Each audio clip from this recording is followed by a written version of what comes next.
Bienvenue dans ce webinaire pour toutes et à tous. Je m'appelle Marimina Picalisto-Könor. Pour tous ceux qui ne me connaissent pas avant, je suis finlandaise, je suis nutritionniste spécialisée en épigénétique et en médecine fonctionnelle. Je suis finlandaise, donc j'ai un petit accent. J'espère que vous allez bien comprendre. On va utiliser le chat aujourd'hui pour toutes ces questions. Donc, n'hésitez pas à l'utiliser. On va regarder toutes les questions et j'essaie de tout répondre à la fin. N'hésitez pas à utiliser le chat. On est assez nombreux, donc on peut pas laisser la parole libre. Voilà, on va commencer tout de suite parce qu'on est un petit peu en retard. Donc, aujourd'hui, le thème, c'est les vitamines et les minéraux, un nouveau test complémentaire de Nordic Genex. Donc, pour ceux qui ne connaissent pas Nordic Genex, c'est un laboratoire finlandais qui fait les tests génétiques et de point de vue, c'est vraiment l'épigénétique. Donc, le savoir-faire de comment on peut utiliser notre patrimoine génétique et le connaissance génétique pour mieux faire exprimer nos gènes. Donc, on est dans le cœur de l'épigénétique et nutrigénomique. On va commencer. Donc, pourquoi ce test complémentaire? Pourquoi on veut savoir nos faiblesses et les forces génétiques concernant le métabolisme des vitamines et minéraux? Donc, évidemment, le test génétique ne nous montre pas. On ne peut pas savoir les taux actuels des vitamines et minéraux, mais le test génétique, c'est un petit peu comme un mode d'emploi qui nous montre la sensibilité d'avoir peut-être un métabolisme plus faible ou plus fort de ces vitamines et minéraux qu'on va regarder tout à l'heure. Donc, c'est pour qu'on puisse connaître et analyser les problèmes dans ces processus métaboliques. Donc, par exemple, au niveau pratique, si on voit systématiquement les taux bas de la vitamine B12 ou la vitamine D ou bien les taux un petit peu élevés du fer, avec ce test-là, on peut comprendre pourquoi. Qu'est-ce qui se passe derrière de ce métabolisme et qu'on n'arrive pas à atteindre les taux souhaités et garder cette homéostase entre tous les vitamines et minéraux. L'homéostasie qui veut dire en fait l'équilibre entre tous ces vitamines et minéraux. Et ce savoir-faire nous aide à comprendre les dysfonctionnements au niveau métabolique, au niveau des processus plus globaux. Et les processus métaboliques comme la méthylation, la détoxification, l'inflammation, le métabolisme hormonal, où ces vitamines et minéraux jouent un rôle très important comme les cofacteurs ou comme les précurseurs, comme on va voir tout à l'heure. Effectivement, ce test complémentaire va nous aider à aller encore plus loin avec le test de base de Nordic Genex, ADN santé, parce que là, dans le test ADN santé, on va regarder justement tous les processus métaboliques, comme la méthylation, la détoxification, l'inflammation, entre autres. Et le plus important, c'est la raison pour laquelle on fait, c'est ce qu'on fait, la raison pour laquelle on parle de l'épigénétique, la nutrigénomique, la médecine fonctionnelle, et la raison pour laquelle on pense que c'est l'avenir de la médecine, c'est que avec ce test-là et ce sort de test, on peut accompagner les gens dans une façon plus personnalisée, plus individualisée. Et avec ce test spécifiquement, on peut proposer les taux plus ciblés et pertinents pour les personnes. Ce qui veut dire qu'on connaît tous les recommandations journalières pour chaque vitamine et minéraux.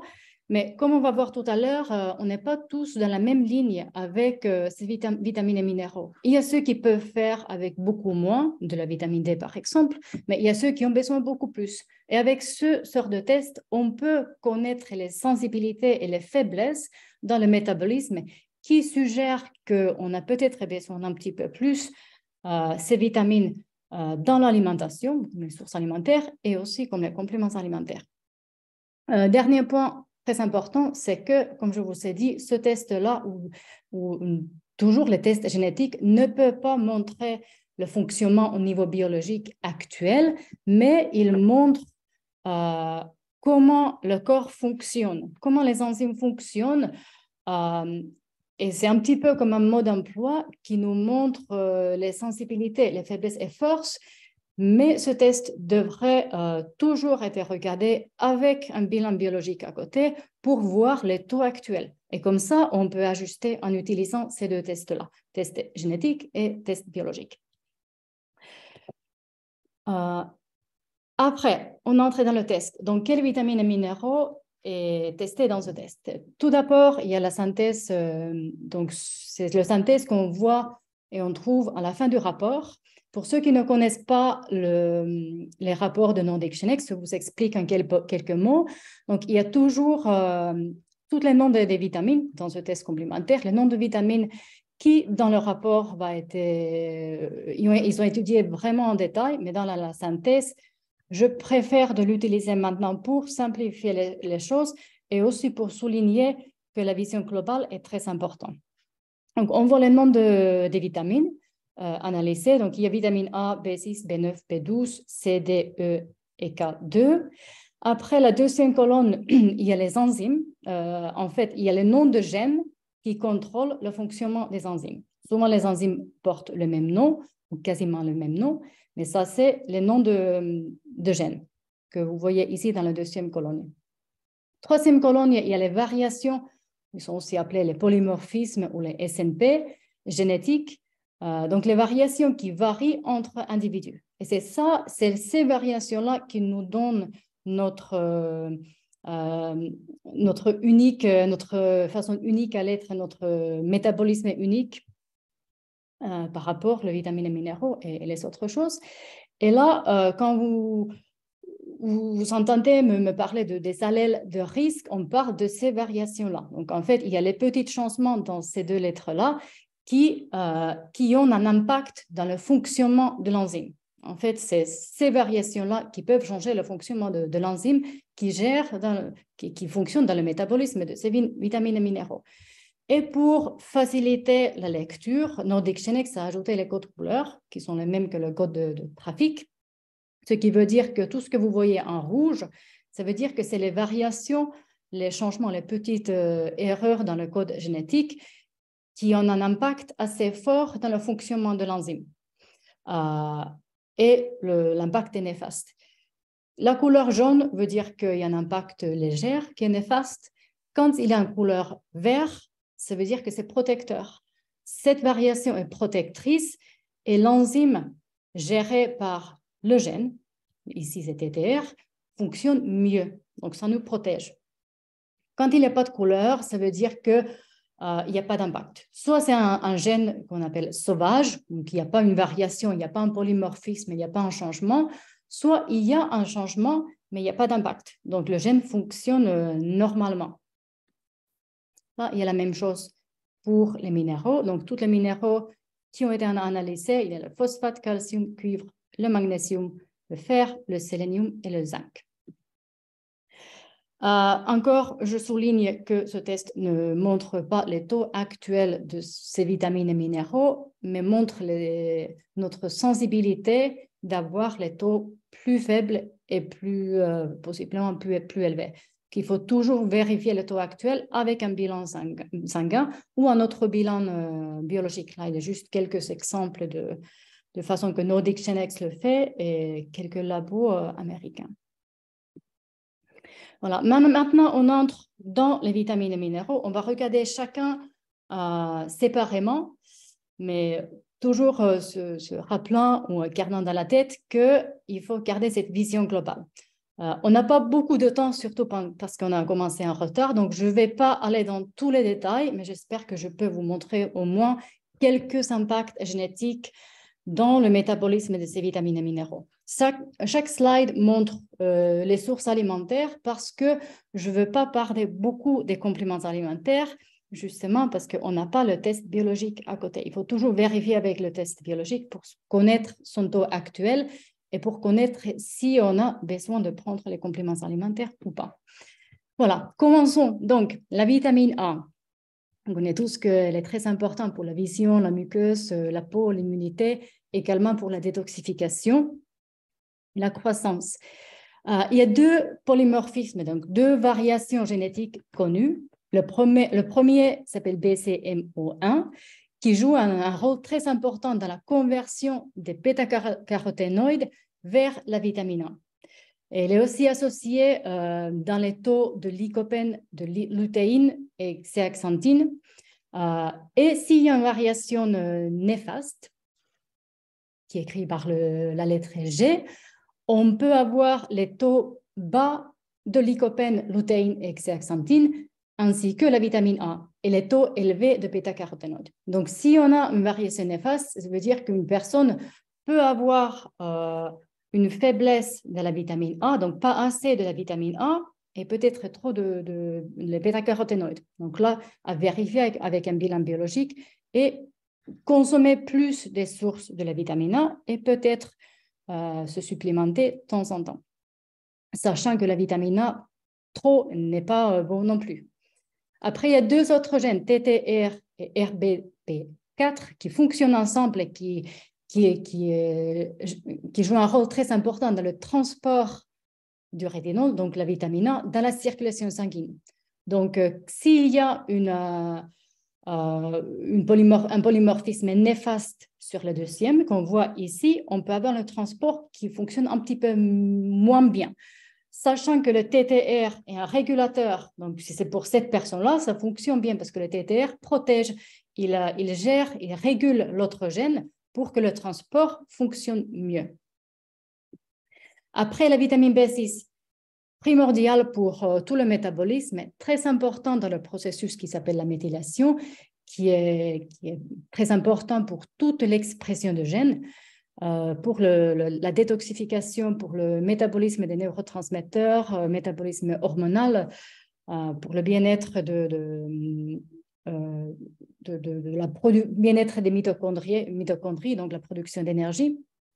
Il y a un seul polymorphisme très connu qui s'appelle NBPF3 qui fonctionne ensemble avec un autre gène ALPL.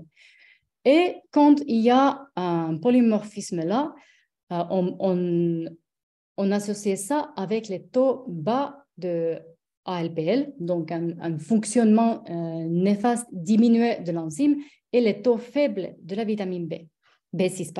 Donc en fait, cette personne-là, dans l'exemple, a possiblement les taux bas de vitamine B6 à vérifier avec le bilan biologique et peut-être se supplémenter et utiliser plus des sources de la vitamine B6. Vitamine B9, donc folate, très important pour le processus de la méthylation, pour la formation des globules rouges, la production et la réparation d'ADN, pour les cellules nerveuses, entre autres. Il y a, dans ce test complémentaire, il y a un seul polymorphisme, donc MTHFR 677, qui est le plus que nous, on sait que parmi les Européens, on a plus que 50% qui ont les problèmes avec cette enzyme-là, qui ont subi les polymorphismes dans ce gène et fonctionnement de cette enzyme-là. On est dans la conversion des folates. Donc, quand on voit dans ce schéma, qui peut être un petit peu compliqué, mais en fait, les tétrahydrofolates, qui sont les folates naturels, doivent subir deux conversions enzymatiques gérées par deux gènes pour être activés. Donc, en fait, le MTHFR, c'est le plus connu, c'est le plus important dans la conversion. Après, dans la test de base, il y a un autre MTHFR qui peut accentuer les problèmes si jamais il y a un polymorphisme dans l'autre MTHFR, ainsi qu'il y a un autre gène qui est la conversion au-dessus de MTHFR. Donc, une personne comme dans celle-là, dans l'exemple, a possiblement les taux plus bas des folates ou les folates activés qui peuvent être réutilisés. C'est seulement les folates actives, les méthylfolates, qui peuvent être réutilisés dans la méthylation. Donc, cette personne-là a besoin plus des sources de folates. Et si cette personne-là a besoin d'une supplémentation, il a besoin des méthylfolates, des folates actives. Parce que comme on voit ici, les acides folates, acide folique, pardon, la forme synthétique doit subir encore deux autres conversions. Et là, dans cette enzyme-là, on constate beaucoup de problèmes au niveau européen. La vitamine B12, aussi très important dans la méthylation, dans la formation des globules rouges et les blancs, très important pour le système nerveux, dans la production d'énergie, avec la vitamine B9, donc les folates. Il y a 3 polymorphismes, 3 variations génétiques très importants. Premièrement, FUT2, qui est lié dans l'absorption dans les intestins. Donc, quand on a les polymorphismes-là, on a une absorption qui est diminuée, ce qui veut dire qu'on peut constater les taux de vitamine B12 plus bas. Et la solution, c'est souvent une complémentation sous une forme de goutte qui va être absorbée directement de la bouche. Après, il y a MTR, souvent appelé MS, qui joue un rôle clé dans ce processus de la méthylation, dont on ne va pas parler aujourd'hui, mais c'est très important parce que cet enzyme-là est dépendant de la vitamine B12. Donc, si on a une carence de B12, il y a sûrement cet enzyme-là, ce gène-là, qui ne fonctionne pas très bien, qui va bloquer ce processus de la méthylation qui est très, très important.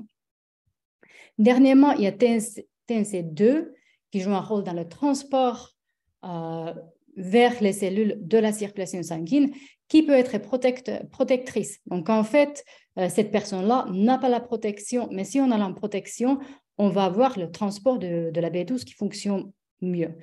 C'est ce que je constate souvent, c'est que le problème le plus souvent, c'est dans l'absorption, donc c'est dans le FUT2. Un petit mot de la coopération de B9-B12, c'est un schéma très compliqué, c'est plutôt pour les praticiens qui nous suivent, mais juste pour vous dire que c'est ces deux ensembles qui peuvent faire fonctionner ce processus de la méthylation, la détoxification, la production d'énergie dans le métabolisme des neurotransmetteurs. Et si on n'a pas suffisant de B12, des folates ne servent pas à grand-chose parce qu'ils vont être piégés quelque part. Donc, c'est justement ce gène qu'on a vu tout à l'heure, MTR, qui a besoin de B12, qui peut faire fonctionner ces deux vitamines-là ensemble. Donc, toujours à vérifier qu'il y a assez de B12 avec les folates et pas seulement des folates. Après, on passe à la vitamine C, très important pour l'immunité et l'autre contre le stress oxydatif et surtout au niveau mitochondrien, la vitamine C est très, très importante. Elle est importante pour la croissance des os, des dents, de la peau et le métabolisme du fer. Il y a un seul polymorphisme, mais qui est super important parce que, comme vous voyez, ce gène, il joue un rôle dans le transport. Il régule l'homéostasie et la circulation de la vitamine D, donc la vitamine C, dans la circulation, mais aussi l'utilisation au niveau cellulaire. Donc, c'est très important. Et pour cette personne-là, il n'y a pas de problème.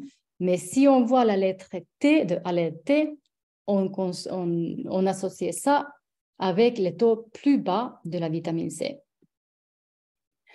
Maintenant, on passe à la vitamine D. Très important, peut-être les vitamines les plus importantes, qui est primordial pour la santé. En fait, on le considère plutôt comme un stéroïde pro-hormone, un précurseur des hormones, qu'une vitamine parce qu'elle joue tellement un rôle très important. Il y a 3 ou 4 variations génétiques, polymorphismes, qui jouent un rôle dans la conversion et le transport de la vitamine D, comme on voit dans cette image. La première conversion, c'est sur la peau, quand le cholestérol de cet déhydrocholestérol va être converti en cholécalciférol. Deuxième se passe au niveau du foie par un gène qui s'appelle CYP2R1 qui convertit la vitamine D dans la forme de stockage. Et après, il y a le dernier qui est en fait qui est un récepteur qui se lie avec la vitamine D et qui amène la vitamine D vers les membranes cellulaires où il y a encore une autre enzyme, un gène qui s'appelle VDR, qui gère et régule l'utilisation de la vitamine D. Donc, en fait, il y a plusieurs étapes dans la conversion et le transport. Et quand on constate le plus de problèmes, par exemple, comme pour cette personne-là, on constate les taux plus bas de la vitamine D. On peut constater les symptômes liés à la carence de vitamine D. Et souvent, on a besoin un petit peu plus de l'exposition au soleil, ainsi qu'une complémentation peut être plus élevée que la recommandation journalière. Après la vitamine E, un antioxydant qui aussi protège les autres vitamines liposolubles et qui est très important dans la structure cellulaire, surtout les membranes, la peau des cellules. Et il y a un seul polymorphisme qui gère et qui régule tout le métabolisme de la vitamine E, ainsi que les taux de triglycérides. Donc, quand on parle de vitamines liposolubles, on n'est pas loin de métabolisme du cholestérol, et c'est pour ça que ce gène-là, ApoA5, fonctionne avec les autres gènes qui gèrent le métabolisme de cholestérol, comme on voit ApoE, LPL, CETP. Et cette variation peut être protectrice. Donc, ça veut dire que pour cette personne-là, elle n'a pas eu la protection, mais si on a la protection, on peut constater les taux plus élevés de la vitamine E, ce qui nous protège de l'oxydation des lipides. Après, on passe à la vitamine K2 spécialement, qui est nécessaire pour la coagulation du sang. Et avec la vitamine D, la vitamine K2 est très important pour la fixation du calcium et une bonne fluctuation de sanguine, parce que aussi la vitamine K2 gère et régule l'élimination de l'excès de calcium. Très important aussi pour la santé du cœur. Il y a un seul polymorphisme qui est aussi très lié, c'est ce qu'on appelle pharmacogénétique, parce que c'est très important pour tous ceux qui utilisent la warfarine, le médicament. Donc, en fait, cette variation-là, si on a la variation néfaste, si on a un polymorphisme, ça peut diminuer l'activité de l'enzyme. Donc, en fait, on peut constater les taux plus bas de la vitamine K2, ce qui peut être néfaste pour plusieurs processus, et surtout pour ceux qui utilisent la warfarine, il faut en parler avec le médecin, leur médecin traitant, pour ajuster le médicament pour qu'on ne subit pas la carence de la vitamine K2. Voilà, maintenant on passe aux minéraux. On va continuer de la même façon. Donc, le premier minéral, c'est le phosphate, qui est très important pour l'ossature, les dents, le muscle, qui travaillent ensemble avec le calcium. Donc, l'équilibre entre le phosphate et le calcium est très important. Et c'est pour ça qu'on voit que les gènes qui gèrent le métabolisme et le phosphate fonctionnent ensemble avec les gènes qui gèrent le métabolisme du calcium. Donc, pour le phosphate, il y a un seul gène, ALPL. En fait, c'est le même gène, mais une variation différente qui gère le métabolisme de B6. Et là, quand on parle de phosphate, une variation néfaste qui peut augmenter la concentration du phosphate dans la circulation, ce qui peut être néfaste sur le métabolisme du calcium. Donc, on perd cette homéostasie, cet équilibre entre ces deux minéraux-là. Et comme je vous ai dit, il faut regarder aussi le métabolisme du calcium et regarder tout ce qui se passe dans les gènes qui gèrent le métabolisme du calcium. On va regarder maintenant. Le calcium, c'est un minéral qu'on connaît très bien, très important pour la santé du cœur, la coagulation, surtout pour le développement de squelette, les dents. Et c'est ce qui est important de se rappeler que le calcium a besoin de la vitamine D pour une bonne absorption. Et c'est pour ça que l'autre gène qui gère, est le gène qui gère l'absorption de calciumine, c'est VDR, qui est le récepteur de la vitamine D.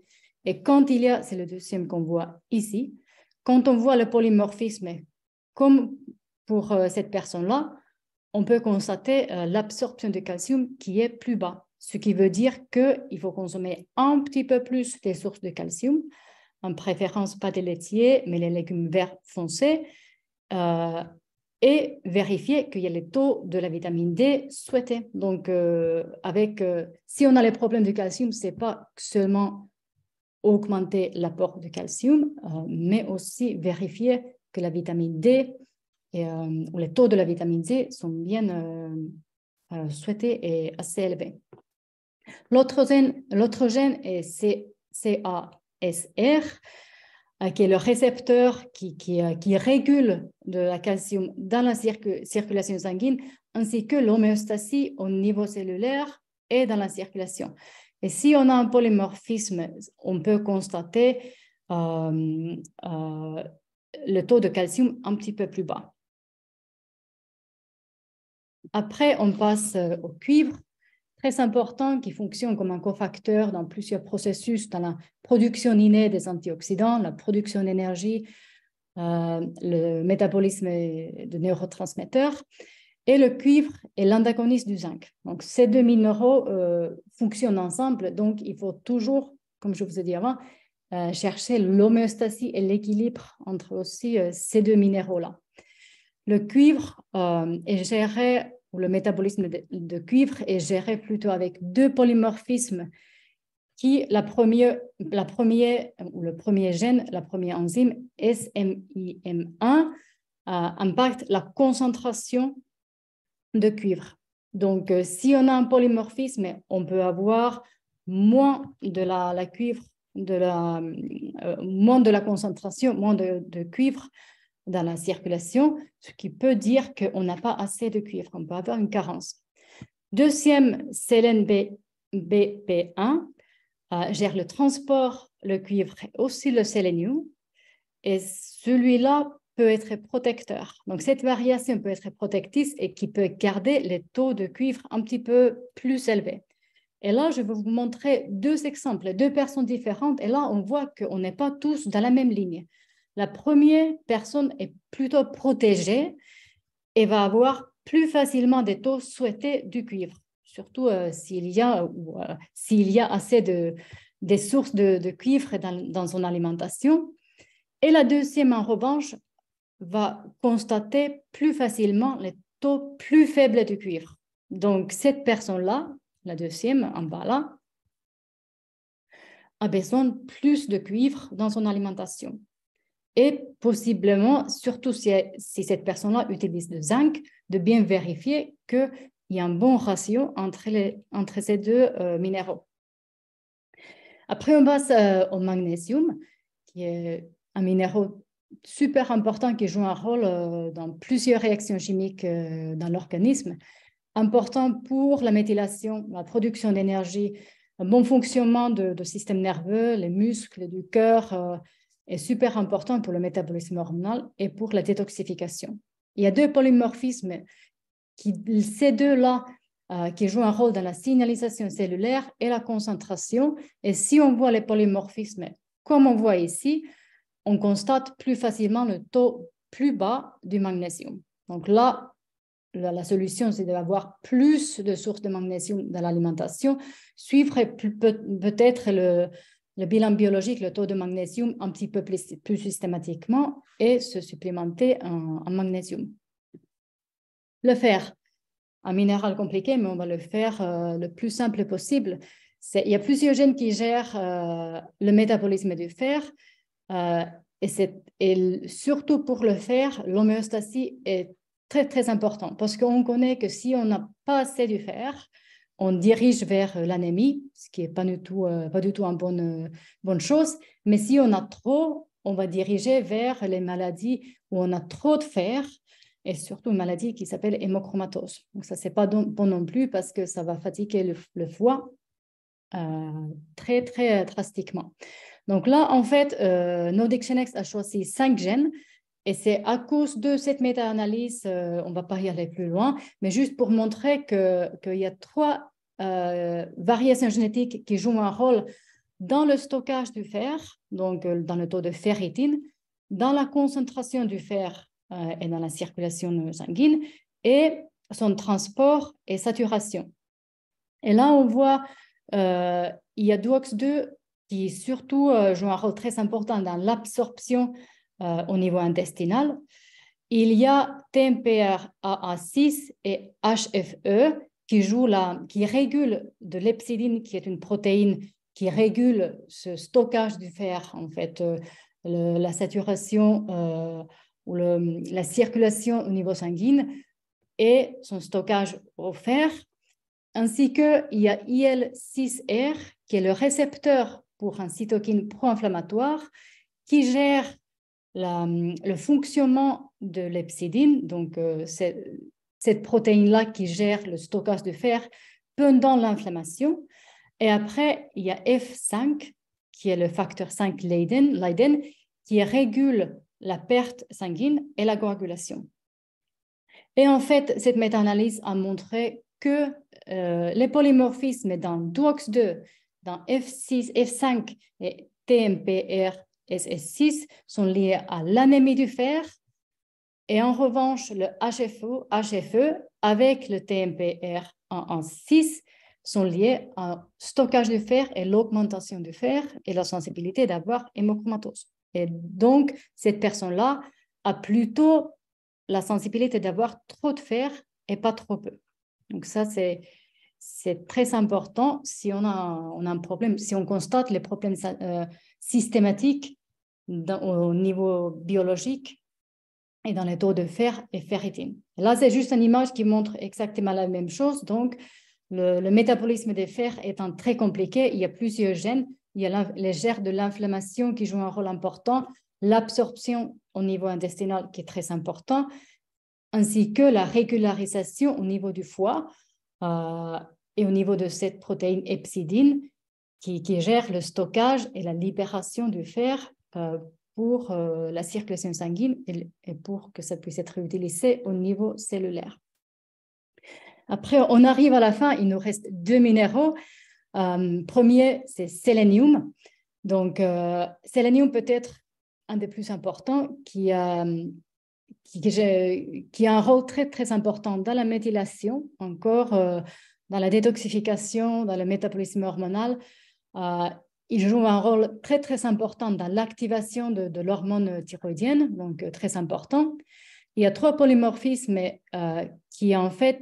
qui jouent tous un rôle très important dans la méthylation, donc vraiment l'expression de gènes, la détoxification, la production d'énergie. Et en fait, les polymorphismes dans tous ces gènes ont lié au taux bas de sélénium. Parce qu'en fait, on en a besoin beaucoup de sélénium pour tous ces processus. Et si on constate, comme pour cette personne-là, ces faiblesses génétiques et la sensibilité d'avoir les taux bas de sélénium, le conseil, c'est de vraiment suivre systématiquement le bilan biologique, le taux de sélénium et consommer beaucoup de sources de sélénium dans l'alimentation, possiblement avoir une complémentation, un supplément de sélénium, sachant que d'avoir trop de sélénium n'est pas bon non plus. Ça peut devenir pro-oxydant et ça peut devenir néfaste. Dernier minéral, le zinc, donc l'antagoniste de cuivre. Donc ces deux-là fonctionnent ensemble, comme on a vu tout à l'heure.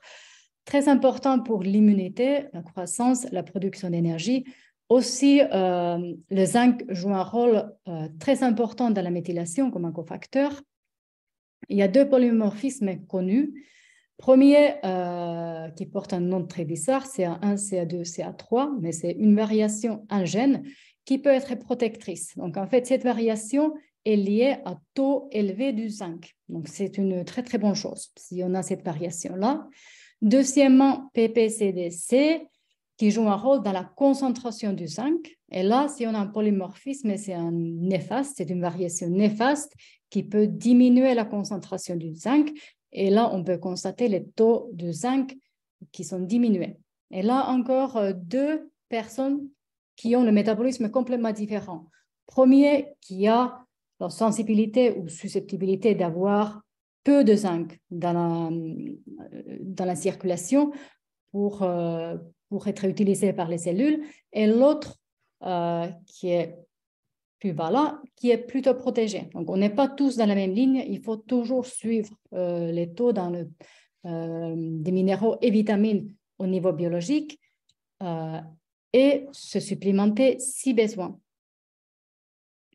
Voilà, c'était très, très speed, j'avoue. J'espère que vous avez pu tirer quelques informations intéressantes et que ça vous apporte quelque chose de nouveau. Pour finir, je vous montre ce slide juste pour vous rappeler que ce n'est pas un gène seulement en isolation qui peut faire quelque chose, c'est la vision globale. Et la raison pour laquelle on veut savoir le fonctionnement métabolique au niveau génétique et par rapport à tous ces vitamines et minéraux, c'est pour qu'on puisse mieux gérer les fonctionnements et les processus métaboliques plus global qu'on voit là au milieu, la méthylation, la détoxification et l'inflammation, entre autres, qui ont besoin de ces vitamines et minéraux pour pouvoir fonctionner optimalement. Voilà, je vous remercie beaucoup. Et, on va prendre quelques questions qui nous sont envoyées par chat. Marie, s'il te plaît. Alors, une première question, alors tu y as déjà répondu en début de conférence, mais est-ce que les bilans sanguins ne sont pas tout simplement suffisants pour contrôler métaux de vitamines et minéraux? En d'autres mots, est-ce qu'un diagnostic génétique est indispensable pour viser une bonne santé? Pour moi, c'est indispensable, surtout si on entre dans la prévention. Parce que quand on peut, évidemment, le bilan biologique, c'est nécessaire, c'est celui qui est le plus important, parce que là, on peut constater tout ce qui se passe au niveau physiologique à ce moment-là.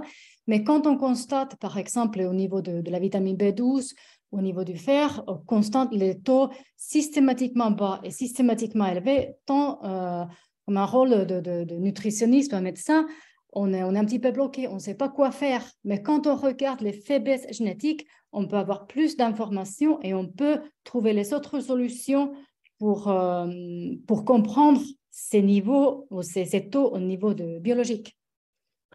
D'accord, merci. Une autre question par chat. Est-ce que ce test ADN peut être fait même si je suis un traitement thérapeutique, médicamenteux, ou chimiothérapie ou autre? Oui, absolument. Tous les tests génétiques peuvent être faits dans n'importe quel moment. Le seul souci ou challenge qu'on peut avoir, c'est que sous chimiothérapie, on a souvent les gencives qui saignent un petit peu. Donc, s'il y a un petit peu de sang dans c'est un prélèvement salivaire. Donc, s'il y a un petit peu de sang dans le salive, ça peut poser un problème dans le décodage. L'autre problème qui peut se poser, c'est de ne pas avoir assez de la salive. Mais là, on peut faire un autre moyen de prélèvement. Donc, la réponse, c'est non. On peut le faire à tout moment. D'accord, merci. Une question de Christiane. Est-ce qu'on peut faire ce test sans faire le test de base ADN santé du labo Nordic Genex? Pour l'instant, en France, non. Mais c'est maintenant. Et la raison pour laquelle c'est non, c'est qu'on considère que le test de base, c'est quand même primordial parce que ce test de vitamines et minéraux nous donne beaucoup plus d'informations d'investiguer et comprendre et analyser le test de base mieux, en fait, comme je vous ai expliqué, les processus métaboliques plus importants comme la détoxification, la méthylation. Donc, tout seul, il n'y a peut-être pas tellement d'intérêt si on regarde la vision globale. D'accord. Et est-ce qu'il y a des compléments alimentaires appropriés à nos faiblesses génétiques qui sont proposés dans ce rapport des vitamines et minéraux, ce rapport ADN? Non, pour l'instant, Nordic Genex a décidé de ne pas donner les suggestions, les recommandations, justement parce qu'on ne veut pas se supplémenter si on n'a pas besoin. Effectivement. Donc, il faut toujours regarder le bilan biologique d'abord et après commencer la supplémentation si besoin. En revanche, dans le test de base, là, on donne les conseils parce que, par exemple, si on parle de la méthylation, on sait que la vitamine B12 et les folates sont primordiales, sont très importants. Donc là, on donne les conseils des compléments alimentaires, mais on ne donne jamais les taux, on ne donne jamais les dosages parce que les dosages peuvent varier entre les individus assez drastiquement.